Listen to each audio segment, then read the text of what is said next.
Assalamualaikum warahmatullahi penonton-penonton yang dirahmati Allah Subhanahu Wa Taala.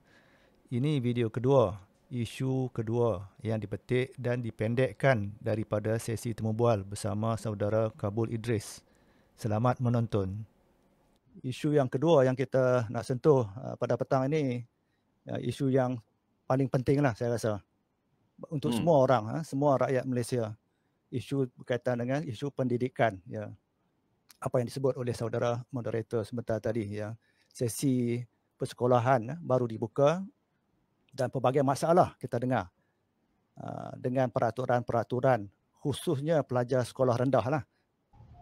Pelajar-pelajar ni dikurung dalam kelas, belajar dan makan dalam kelas. Belajar makan dalam kelas. Mereka tak dibenarkan pergi ke mana-mana. Ya. Dan kena marah pula. Bila tak ikut peraturan, cikgu akan marah. Sebab cikgu pun ada tanggungjawab untuk dijalankan kan, sebab cikgu perlu ikut arahan. Ya. Jadi tahukah kita semua, ini boleh memberi pelbagai kesan emosi, kesan mental, fizikal dan sebagainya terhadap pelajar, anak-anak kita dalam keadaan suasana yang dibuat tersebut. Kesan jangka panjang lagi yang kita belum tahu. Yang ini kita tak rasa bimbang ke? Kita tak perlu rasa takut ke? Apa yang bakal berlaku terhadap anak-anak kita? Emosi dia, mental dia, fizikal dan sebagainya apabila dikurung ataupun diletakkan dalam satu tempat 5-6 jam tak pergi mana-mana. Lebih-lebih lagi pelajar lelaki lah bagi saya lah, mungkin sebab saya lelaki. Pelajar-pelajar lelaki ni dia tak boleh duduk 5 jam atas kerusi.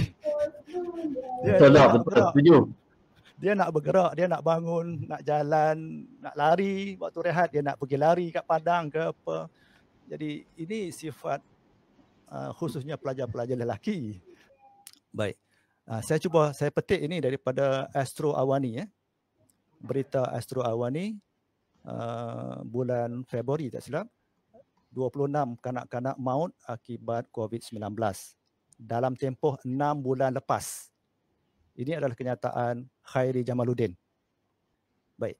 Ingin saya kongsikan data kematian kanak-kanak di Malaysia agar kita dapat lihat, dapat perbandingan kan. Berapa ramai yang mati sebelum virus corona ini lagi. Saya bacakan pada 2018, bilangan kanak-kanak yang mati disebut di sini kanak-kanak yang kurang daripada 5 tahun. Maknanya 0 hingga 5 tahun sahaja. 4,427 orang kanak-kanak pada tahun 2018 yang meninggal. Pada 2017, 4,295, kurang sedikit. So benda ni yang tadi ada highlight oleh media mainstream, dan mereka cakap ramai yang meninggal. Sebenarnya kadar meninggal orang sebelum COVID dengan masa COVID sama je. Tapi dia wujudkan ketakutan yang membuatkan ramai orang jadi takut. Baik, berbalik kepada isu pendidikan yang saya sebutkan sebentar tadi, yang kita juga faham guru-guru ni, guru-guru mereka terpaksa buat peraturan tersebut ataupun mereka terpaksa jaga pelajar tersebut mengikut arahan. Kan? Panduan datang daripada kementerian. Kan? Yes. Dan panduan tersebut agak umum. So guru-guru kena tafsir lah nak buat apa. Macam mana nak kan? Nak ubah suai dan sebagainya. Kan? So, betul. Dan jadinya adalah bukan pelajar saja tertekan. Kita dapati pelajar-pelajar, bukan saja pelajar-pelajar tertekan, tapi guru-guru juga yang saya dengar sendiri. Guru-guru ramai yang bersungut. Mereka juga ditimpa pelbagai masalah nak handle pelajar-pelajar ni dengan peraturan-peraturan. Mereka tak dapat nak buat pengajaran, sesi pengajaran dengan baik disebabkan oleh pelbagai isu yang timbul ini. Ya. Dan perkara yang saya nak sebut seterusnya adalah berkaitan dengan isu pendidikan ni. Anak saya belajar di college vocational. Okay. Di college vocational, mereka terima semua pelajar masuk asrama macam biasa. Boleh pergi makan ke dewan makan. Tapi yang saya nak sentuh di sini, universiti. Saya tak faham. Universiti masih tak benarkan semua pelajar masuk. tak semua pelajar dibenarkan balik ke universiti semester yang akan buka minggu depan. Di Oh, college vocational, bukan semua boleh masuk. ya, masih di USM tak dibenarkan semua pelajar masuk lagi untuk semester yang akan dibuka. Tak berapa lama lagi ni. So ini agak menghairankan saya. Ini universiti, ya, bukan college vocational boleh buat. Universiti masih tak tahulah apa yang mereka fikirkan. Dan di college vocational mereka dah boleh buat bersemuka. Okay? Pengajaran di sekolah, di college vocational dah boleh buat secara bersemuka. Universiti masih tak nak buat secara sepenuhnya lagi bersemuka. Lebih banyak yang buat online. Jadi kita lihat di sini dua senario yang berbeza. Kenapa? Ya? Universiti ini ada ilmuwan, ada pakar-pakar.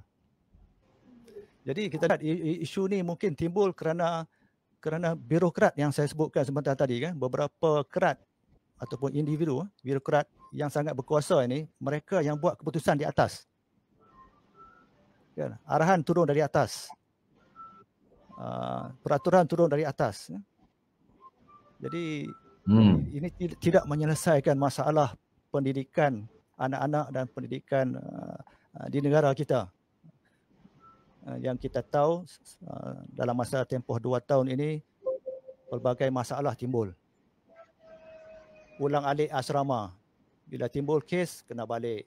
Lepas tu dipanggil semula masuk asrama, balik semula bila ada kes dan sebagainya. Jadi pelajar-pelajar tak dapat bagi tumpuan, guru-guru pun sama tak dapat nak bagi tumpuan pengajaran. 2 tahun dah berlalu. Kita dah kerugian. Ya. Mereka kata mereka nak cuba atasi masalah dan mereka sangat beri perhatian kepada pelajar-pelajar di sekolah dan sebagainya ini. Tapi apa sebenarnya yang berlaku adalah kita lihat kerosakan jauh lebih besar berbanding dengan apa yang nak diatasi tersebut, masalah yang nak diatasi tersebut, dan masih berterusan berlaku. Nak masuk tahun ketiga ni, masih lagi tak selesai. Jadi ini satu yang malang lah bagi kita. Kita tak dapat hidup secara berterusan macam ni. Kita akan kerugian banyak. So kita perlukan kewarasan kan dalam isu ni kan. Iyalah. Diorang pun testing je tu. Ya.